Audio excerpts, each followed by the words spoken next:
Oke, langsung aja ya. Assalamualaikum warahmatullahi wabarakatuh.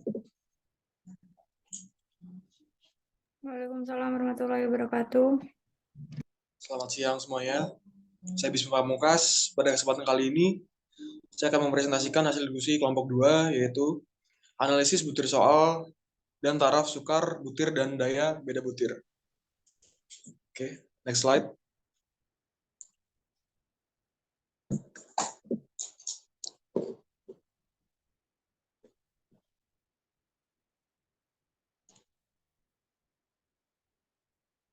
Analisis butir soal. Analisis butir soal atau item analisis adalah suatu kegiatan dalam menentukan tingkat kebaikan butir-butir soal sebuah tes, sehingga informasi yang didapatkan dari kegiatan tersebut bisa digunakan untuk memperbaiki butir soal yang sudah disusun. Analisis butir soal adalah penilaian pada soal yang dievaluasi guna mengukur mutu. Menurut Nitko AJ dalam bukunya Educational Assessment of Student yang berbunyi analisis butir soal merupakan kegiatan evaluasi dan dilakukan guru terhadap hasil pelaksanaan suatu tes untuk mengetahui apakah soal-soal atau items yang diberikan memiliki kualitas yang baik. Kegiatan analisis meliputi proses pengumpulan, peringkasan, dan penggunaan informasi dari jawaban siswa untuk membuat keputusan tentang penilaian. Analisis butir soal bisa dilakukan apabila suatu tes sudah dilaksanakan dan didapatkan jawaban terhadap butir-butir soal yang diteskan. Identifikasi terhadap setiap butir item soal harus dilakukan untuk penyempurnaan kembali terhadap butir-butir soal yang dibuat oleh pendidik, sehingga akan tersusun soal yang memiliki fungsi sebagai alat pengukur hasil belajar dengan kualitas tinggi. Soal yang bermutu adalah soal yang bisa memberikan informasi secara jelas mengenai peserta didik yang sudah dan belum menguasai materi pembelajaran. Analisis butir soal sendiri bisa dilakukan secara kualitatif dan kuantitatif. Analisis butir soal secara kualitatif berkaitan dengan isi dan bentuk soal, atau validitas isi dan validitas konstruk. Sementara analisis butir soal kuantitatif berkaitan dengan ciri-ciri statistiknya, atau pengukuran validitas, reliabilitas, daya beda, dan tingkat kesukaran butir soal. Next slide.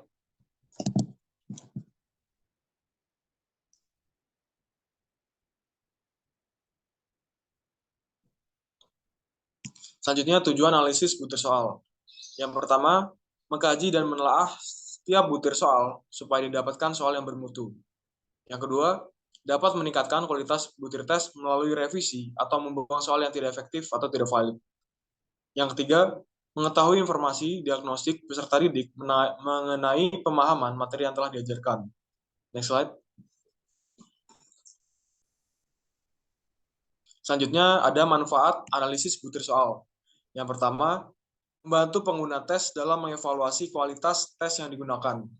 Yang kedua, sesuai untuk penyesuaian tes informal, seperti misalnya tes yang disiapkan oleh peserta didik untuk peserta didik. Yang ketiga, mendukung penulisan soal yang efektif dan berkualitas. Dan yang terakhir, meningkatkan validitas dan reliabilitas soal sehingga akan tercipta soal yang berkualitas dan bermutu. Next slide. Dengan melalui kegiatan analisis butir soal, maka guru bisa menentukan soal-soal yang baik dan soal-soal yang cacat atau tidak dapat berfungsi dengan baik. Di samping itu, pendidik bisa merevisi soal-soal yang sudah tidak relevan dengan materi yang diajarkan dengan melihat banyaknya siswa yang sudah tidak mampu untuk menjawab butir soal tertentu. Next slide.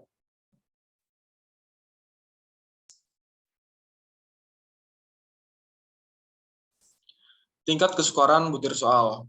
Menurut Asmawi Zainul dan kawan-kawan pada tahun 1997 menyebutkan tingkat kesukaran butir soal adalah proporsi peserta tes menjawab benar terhadap butir soal tersebut. Tingkat kesukaran butir soal biasanya dilambangkan dengan P. Makin besar nilai P yang berarti makin besar proporsi yang menjawab benar terhadap butir soal tersebut. Makin rendah tingkat kesukaran butir soal itu, hal ini mengandung arti bahwa soal itu makin mudah. Demikian pula sebaliknya. Soal yang baik adalah soal yang tidak terlalu mudah dan tidak terlalu sukar. Soal yang terlalu mudah tidak merangsang siswa untuk mempertinggi usaha memecahkannya. Sebaliknya, Soal yang terlalu sukar akan menyebabkan siswa menjadi putus asa dan tidak mempunyai semangat untuk mencoba lagi karena di luar jangkauannya. Indeks tingkat kesukaran butir soal dapat dirumuskan dengan rumus berikut. P sama dengan NP per N. Keterangan P sama dengan proporsi atau angka indeks tingkat kesukaran suatu butir soal. NP sama dengan banyaknya peserta tes yang menjawab benar butir soal tersebut. Sedangkan N sama dengan jumlah peserta tes. Next slide.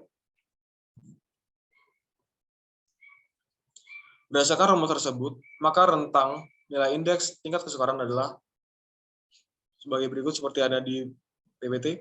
Berdasarkan rumus itu pula dapat disimpulkan bahwa semakin tinggi nilai P, maka semakin mudah suatu butir soal dan semakin rendah nilai P, maka semakin sukar butir soal tersebut.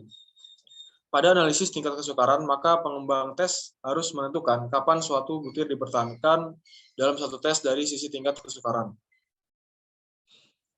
Besarnya tingkat kesukaran berkisar antara 0,00 sampai 1,00. Untuk sederhananya, tingkat kesukaran butir dan perangkat soal dapat dibagi menjadi 3 kelompok, yaitu mudah, sedang, dan sukar.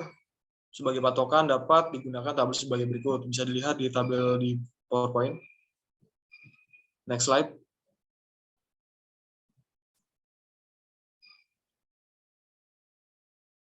Contoh, suatu tes pilihan ganda terdiri dari 15 butir dikenakan pada 10 siswa. Sebaran skor untuk masing-masing butir dan skor total peserta tes tampak pada tabel berikut. Bisa dilihat di PowerPoint. Ada nomor butir soal dan skor total. Next slide.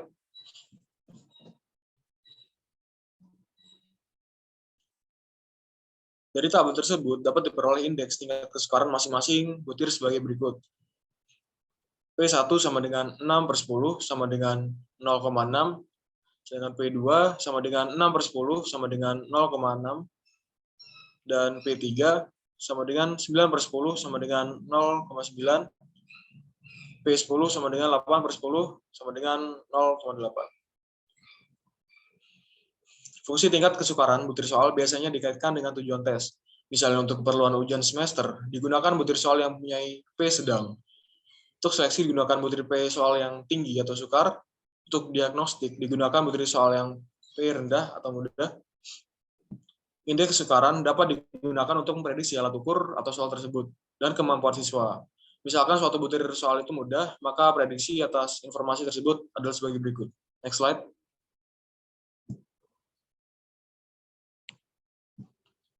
Satu, pengecoh butir soal tidak berfungsi. Dua, sebagian besar siswa memahami materi tersebut.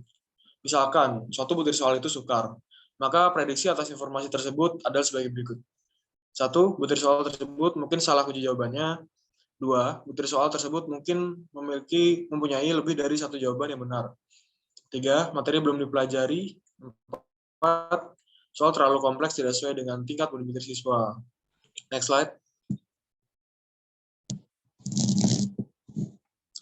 Daya pembeda butir soal. Daya pembeda soal adalah kemampuan suatu soal untuk membedakan antara siswa yang pandai dengan siswa yang berkemampuan rendah. Angka yang menunjukkan besarnya daya pembeda disebut indeks diskriminasi, disingkat D, dalam kurung D besar. Seperti 1,00, hanya bedanya indeks kesukaran tidak mengenal tanda negatif atau min. Tetapi pada indeks diskriminasi ada tanda negatif. Tanda negatif pada indeks diskriminasi digunakan untuk suatu soal terbaik menunjukkan kualitas testi, yaitu anak pandai disebut bodoh dan anak pandai disebut pandai. Dengan demikian ada 3 titik pada pembeda, yaitu bisa dilihat di PowerPoint. Next slide.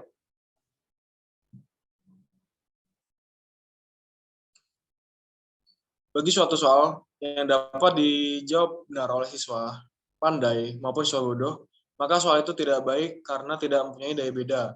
Demikian pula jika semua siswa baik, pandai maupun bodoh tidak dapat menjawab dengan benar. Soal tersebut tidak baik juga karena tidak mempunyai daya pembeda. Soal yang dapat dijawab benar oleh siswa pandai saja. Seluruh pengikut tes dikelompokkan menjadi 2 kelompok, yaitu kelompok pandai dan kelompok atas atau upper group, dan kelompok bodoh atau kelompok bawah, lower group. Jika seluruh kelompok atas dapat menjawab soal tersebut dengan benar, sedang seluruh kelompok bawah menjawab salah, maka soal tersebut mempunyai D paling besar, yaitu 1,00. Sebaliknya, jika semua kelompok atas menjawab salah, tapi semua kelompok menjawab betul, maka nilai D-nya min 1,00. Tapi jika siswa kelompok atas dan siswa kelompok bawah sama menjawab benar atau sama menjawab salah, maka soal tersebut punya nilai D 0,00 karena mempunyai data pembeda tidak mempunyai data pembeda sama sekali. Next slide.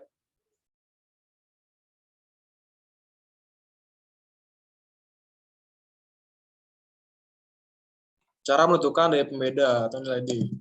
Untuk ini perlu dibedakan antara kelompok kecil kurang dari 100 dan kelompok besar 100 orang ke atas. Untuk kelompok kecil, seluruh kelompok tes dibagi 2 sama besar. 50% kelompok besar 100 orang ke atas. Contoh, siswa dan skor. Siswa A, B, C, D, E skor 9, 8, 7, 6, 5 kelompok atas.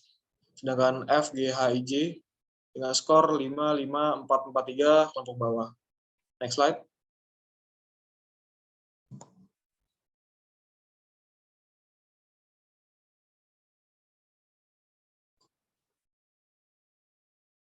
Untuk kelompok besar, mengingat biaya dan waktu untuk menganalisa, maka untuk kelompok besar biasanya hanya diambil kedua kutubnya saja, yaitu 27% skor teratas sebagai kelompok atas dan 27% terbawah sebagai kelompok bawah. Bisa dilihat di PowerPoint. Next slide.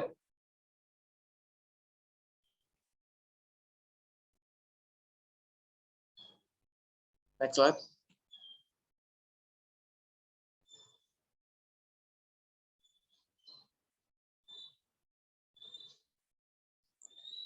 Rumus mencari D. D sama dengan B A per J A.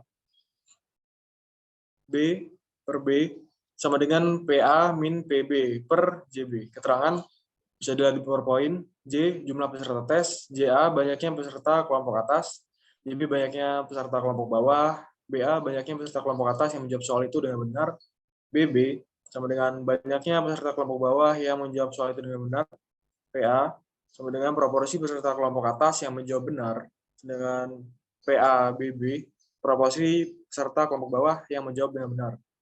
Demikian presentasi dari saya. Selanjutnya jika ada yang bertanya, dipersilahkan. Izin bertanya. Izin bertanya. Izin bertanya.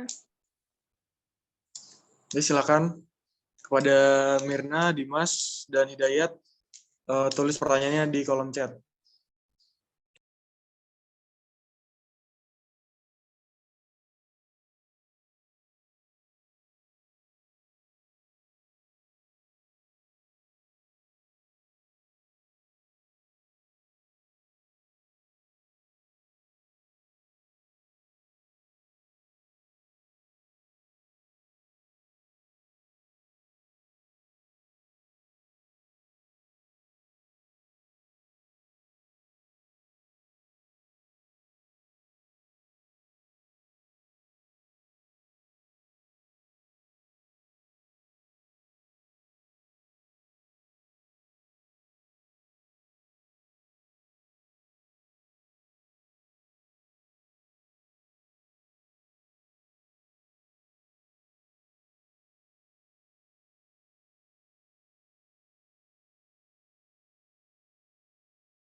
Baik, langsung saya jawab. Pertanyaan dari Mirna. Izin bertanya, mengapa analisis kesukaran butir soal dianggap penting pada tiap penilaian? Jadi jawabannya, karena untuk mengetahui kualitas soal serta dilakukan tindakan lebih lanjut untuk merevisi soal jika terjadi kekurangan.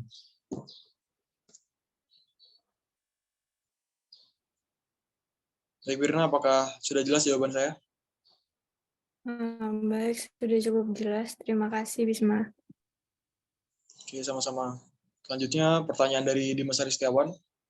Izin bertanya, bagaimanakah kriteria butir soal yang tergolong baik dilihat dari beda daya dan taraf kesukaran soal? Ini langsung saya jawab.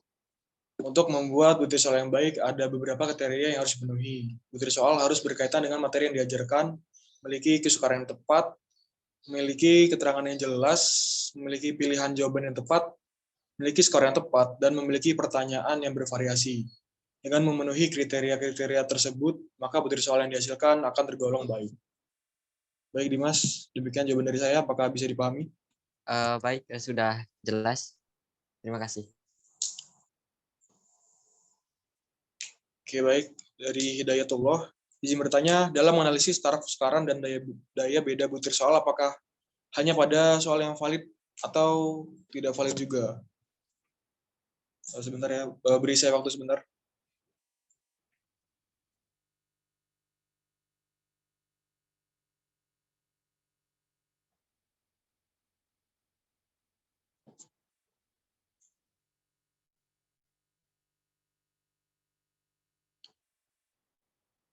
Baik, langsung saya jawab. Jawabannya yaitu yang valid yang dicek.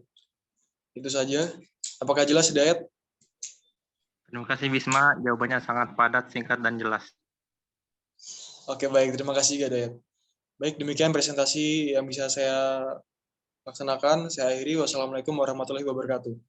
Saya kembalikan kepada Rida.